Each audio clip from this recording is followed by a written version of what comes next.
This is Voicemail, the Universal Postal Union's podcast covering the wonderful world of mail. I'm your host, Ian Kerr.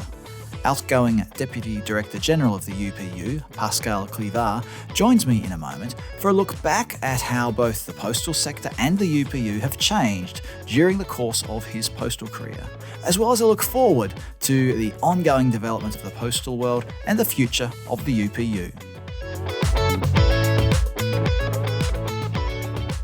Joining me on the line is the UPU Deputy Director General Pascal Clivaz. Pascal, welcome back. You were on the podcast not that long ago when we were live from Parcel and Post Expo. We're going to have a bit of a different discussion today, talk a little bit about your own personal journey with the Post and at the UPU, as well as a bit of the big picture stuff as well. So why don't we start off with the question that we ask all of our guests? It's about, what's your first memory of the Post? First memory is like maybe all Swiss citizen. You know, in Switzerland, the post is yellow, and we have also yellow buses. So it was more the yellow buses and the traditional way they announced that they arrive in one location. And as young schooler, we had this in our village. So it's more the tone, the sound of the Swiss Post buses instead of the postman. But it was a while ago already. So what led you then to join the Post? What drove you to choose this career? So the career was... I started being a lawyer, and I was in a private cabinet of lawyer. And I was approached by the former Director General of the Swiss PTT because the idea was to reform the Swiss PTT and start with a new company called Swiss Post. At that time, there was a need for separation between the PTT and create, of course, more the telecom company in Switzerland, Swisscom.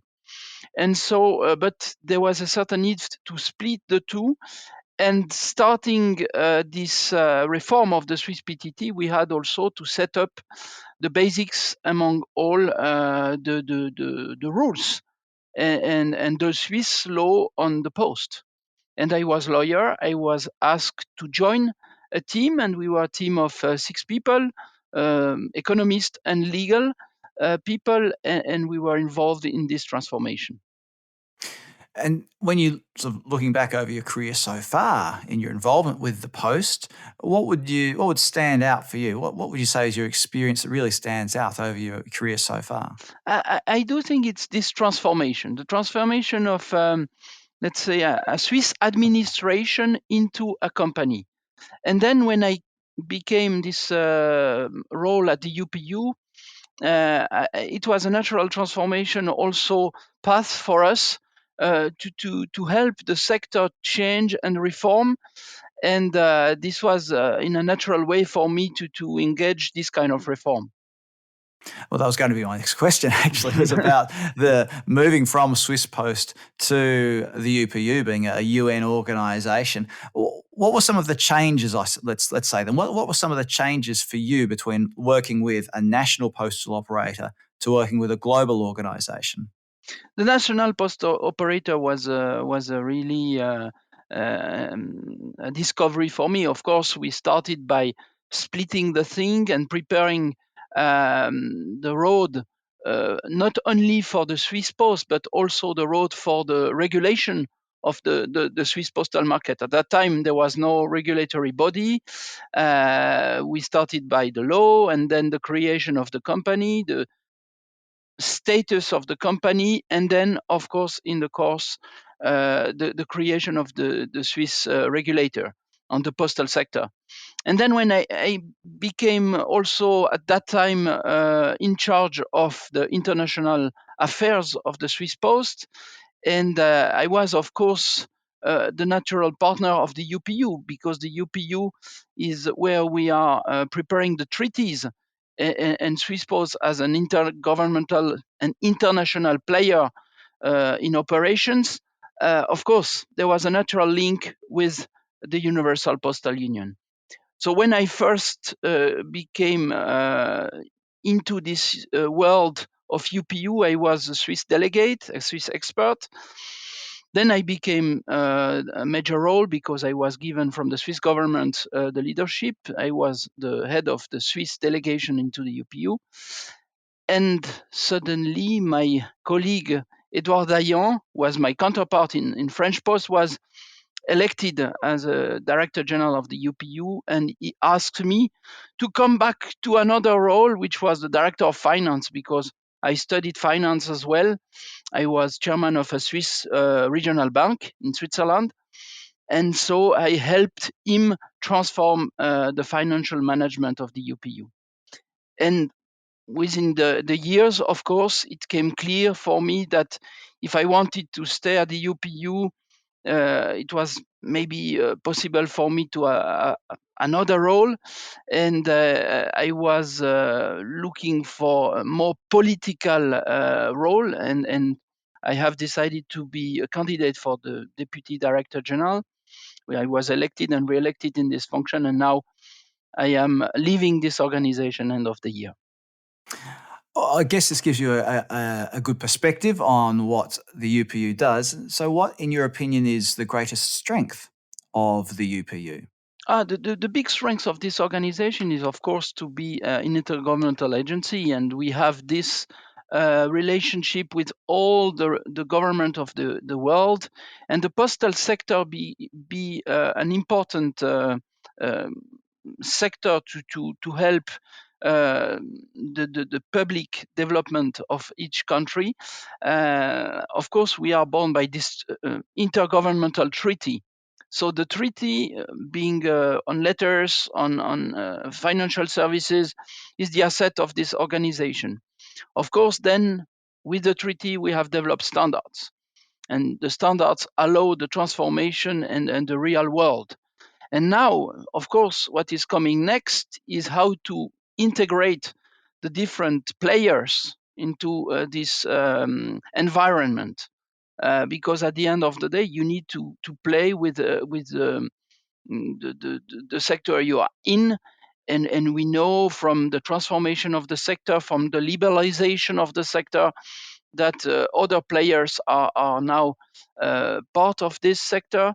And the challenge for me, the biggest challenge, is how to open up this organization in an appropriate way to match better with the today's reality when talking about the sector.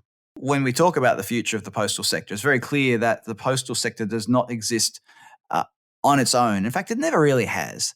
The post has always interacted with governments, Mm-hmm. companies that send letters, Mm-hmm. financial institutions, and things like this. So it almost feels like this is just a natural extension now, that to interact with other players in the parcel sector or the e-commerce sector, it almost makes sense for that to be part of the UPU's future. So let's just talk a bit more about the future of the UPU.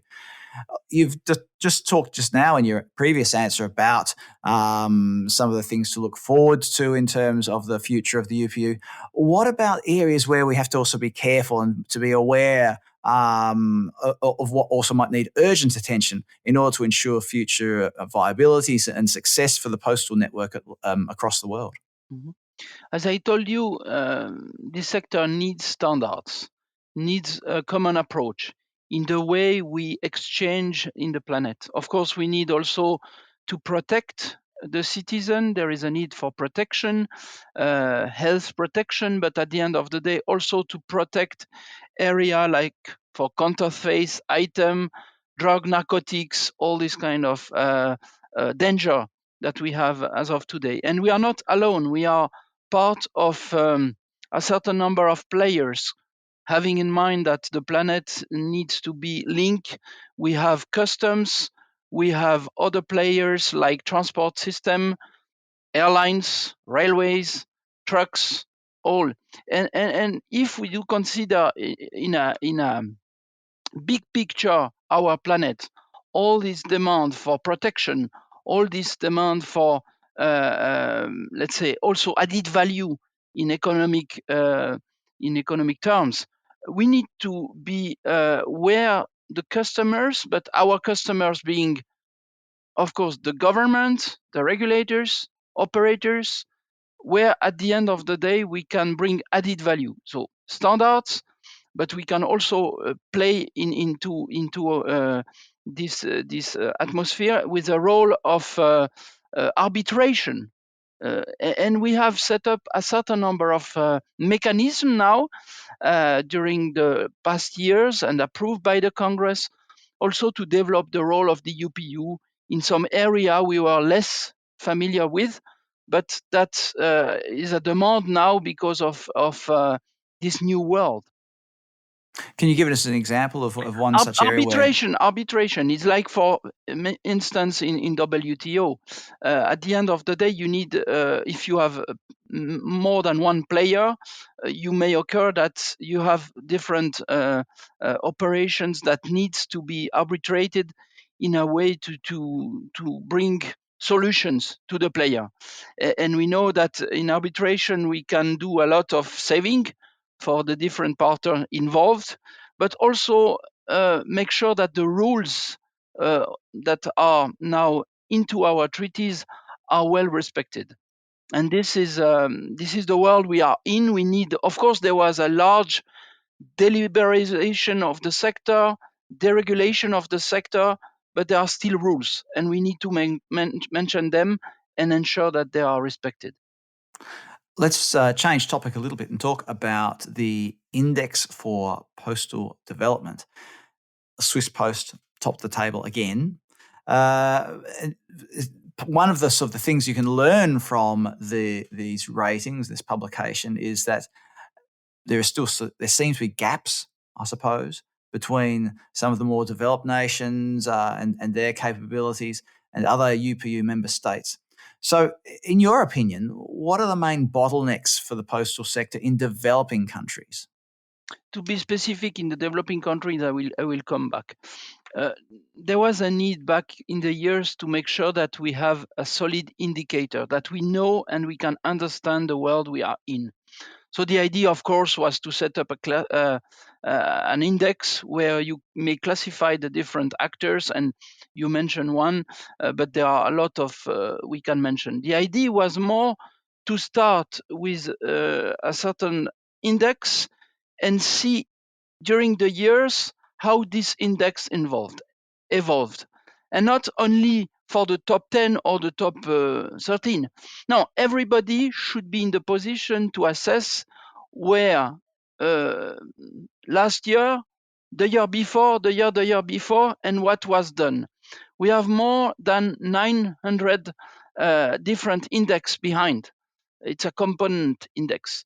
And if you go in depth into these figures, you may be in the position to adopt the right strategic approach.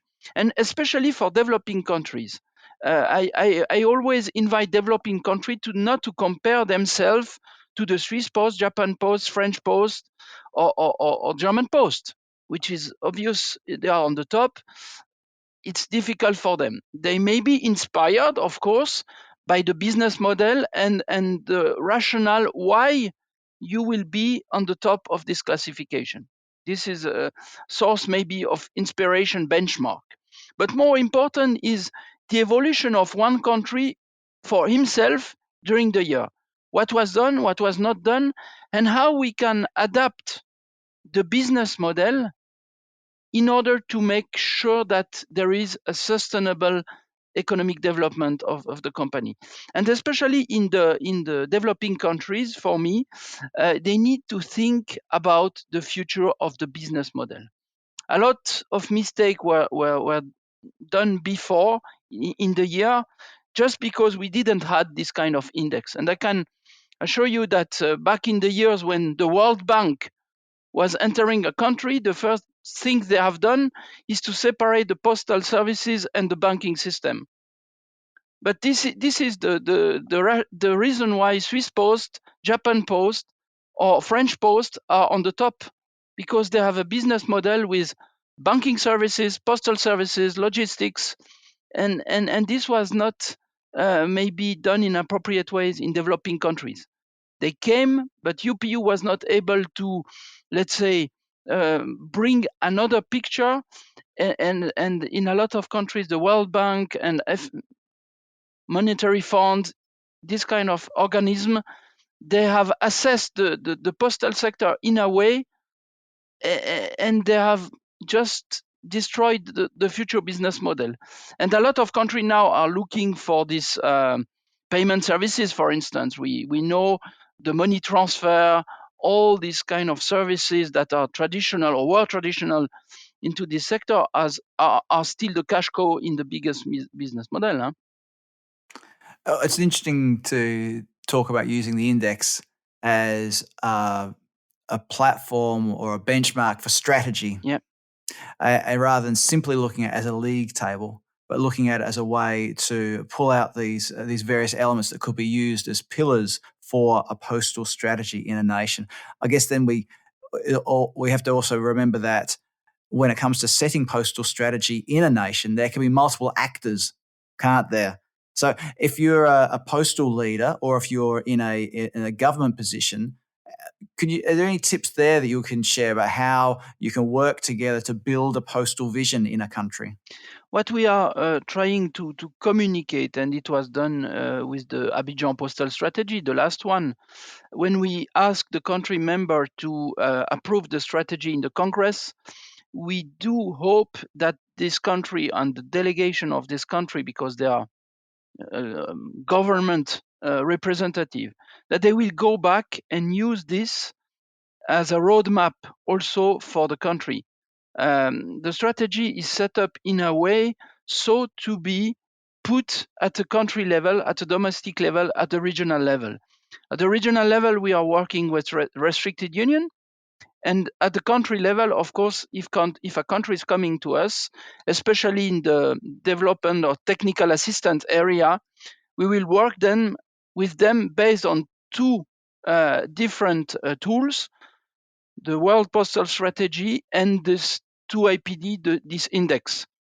And after that, if we can manage to make sure that all the player, the government, the designated operator, and the regulator authority in a country are well in understanding of these two tools, then we can start and make sure that at the end of the day, even our technical assistance product will be the right one for the country, and not. And then with the index, we will be in the position to assess the efficiency of the strategy. Now, on this theme of postal leadership, you are one of the youngest top executives in the history of the UPU. So what advice would you give to the next generation of postal leaders? Oh, it is difficult to bring always advice to new young generation. They know better than us what to do. But the most important is for them to assess where we are. We see a world that is transforming in like that, and of course, because of this new approach we had after now this COVID story, the booming of e-commerce, the transformation of our society, the way this society approach exchange, communication, this should be integrated into the world we are in. Let's talk about the post. For for the new postal leaders, of course, they need to integrate uh, the world we are in, to open this world and to manage and bring the right positioning for the post. The post can help a lot, not only in the business model, but in the solidarity, in the public sector, in the public service. Of course, at the end of the day, can be also a leader when using the postal sector to manage the communication and link the citizen between themselves at the domestic, regional, national, international level, and this should be put by the new generation. Everybody has a new challenge, and the young people have a new challenge as well. So make sure that this world will integrate and include people. Now, as we mentioned earlier on, you're a Swiss citizen. Yep. So Does that go some way to informing your own keenness for multilateralism and the United Nations? So can you just share a couple of thoughts there about what makes multilateralism and the United Nations important for you? No, it's key. In the world we are in, it is key. Even if we talk about this pandemic we have today, we know that we need now more than ever to find common ground, common rules, and goals, so that we can make change possible. We saw what happened in Glasgow. We saw what happened in other area of our world. There are still conflict. There are still, and we cannot solve anything now without multilateralism. So a common approach. Of course, it's more and more difficult to find a common ground, but nevertheless, the try. We are in Switzerland. We have always tried with this direct democracy system to maintain always a certain level of dialogue. In Switzerland, every weekend, not every weekend, but in a lot of our weekend, we are asked to vote for different aspects of our lives. It's the same. An intergovernmental agency, be UN or be another one, should still be proactive, bring all the topic to the deciders, and make sure that this dialogue is continuous. We experienced this difficult time when US wanted to step down of the UPU, and we had to set up a new dialogue between at least two parts of the world. This was in the specific topic, China and US, to find out how to still make sure that our postal services can still be exchanged under the UPU flag. But it's possible. We have experience. It is possible. So to find common ground, common denomination, but we need, of course, to follow up with a dialogue and not to breach dialogue. That's the way multilateralism can have a success at the end. But we are in a common world. We cannot ignore anymore any part of this world. Social media, every day we know what is going to happen in this part of the world. We cannot ignore. So only multilateral decision can make sure that there is a sustainable future for all. You mentioned earlier that you're finishing up your time as Deputy Director General at the UPU. Mm-hmm. Finally, do you have any message to the new UPU management team? No, they need to. The new management team are always friends, because this is a family. UPU is a family. There is new blood coming, fresh. We are now, after 9 years, a little tired, even if still young. There is a need for new blood, fresh ideas, how to approach the different new challenge we will have on our desk. We know as of today that in this pandemic situation, we will have to solve a certain number of very practical problem with the logistic, with the e-commerce. There is a lot that they need to be discussed starting 1st of January. I still have some on my desk, but the desk will not be empty. My successor, Mr. Oswald, will find a desk with a lot of dossiers. So they need to have the energy and to believe against that the UPU and the postal world can do a lot for our societies. Pascal Clivaz, Deputy Director General at the UPU, thank you very much for joining us on Voicemail today. Thank you. You've been listening to Voicemail, the official podcast of the Universal Postal Union. Subscribe to the podcast on your favourite podcast platform and you'll get each episode downloaded to the device of your choosing as it's released. My thanks to the team at the UPU for their help putting together this episode. I'm your host, Ian Kerr, and I'll look forward to your company next time on Voicemail, the podcast of the UPU.